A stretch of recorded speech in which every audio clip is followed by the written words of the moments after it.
السلام عليكم ورحمة الله وبركاته. حامدا ومصليا ومسلما أما بعد، فأعوذ بالله من الشيطان الرجيم. بسم الله الرحمن الرحيم. يا أيها الذين آمنوا لا تتخذوا اليهود والنصارى أولياء.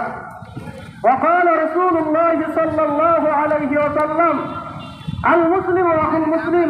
প্রিয় উপস্থিতি, মুসলিম ভূখণ্ডে ইসরায়েলি আগ্রাসনের বিরুদ্ধে আজ বাংলাদেশ খেলাফত মজলিস কেন্দ্রীয় ঘোষিত অনুযায়ী ফরিদপুর জেলা শাখা কর্তৃক আয়োজিত আজ যারা উপস্থিত হতে পেরেছেন, আল্লাহ পাক আমাদের সকলকে উত্তম বদলা দান করুন বলে আমিন।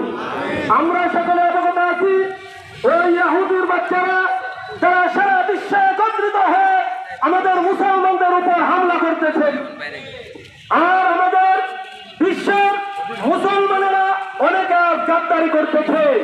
ও মুসলমানেরা, আমি আজকে ফরিদপুরের জমিন থেকে বলতে চাই, এই আল্লাহর জমিনে দুটি দল আছে, একটি হচ্ছে আল্লাহ পাকের দল, আরেকটি হচ্ছে শয়তানের দল। আমি হাসপাতুল্লাহ এই আল্লাহ পাকের দলেই থাকতে চাই।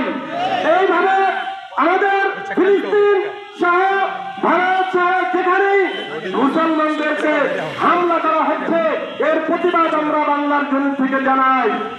আর এই প্রতিবাদ অর্থাৎ এই নির্যাতন অনেকে দেখেছেন কালকেও, যে ভারতে একজন মুসলিম নারীকে নির্যাতন করে ধর্ষণ করে তার লজ্জা স্থানের উপর বিদর্তে পায়ে ঢুকাইয়া তাকে শহীদ করা হয়েছে। ও শহীদ ভাইয়েরা এবং বোনেরা, তোমাদের ওসিলায়, তোমাদের ধারণীয় অনুযায়ী তোমাদের ওসিলায় আল্লাহ পাক এই জমিনে ইনশাআল্লাহ ইসলামের আইন কায়েম করবে। সেই জন্য আমরা সকলে এক এবং নেক হয়ে ইসলামের সাথে, বাংলাদেশ খেলাফত মজলিসের সাথে সংযুক্ত থাকবো ইনশাআল্লাহ।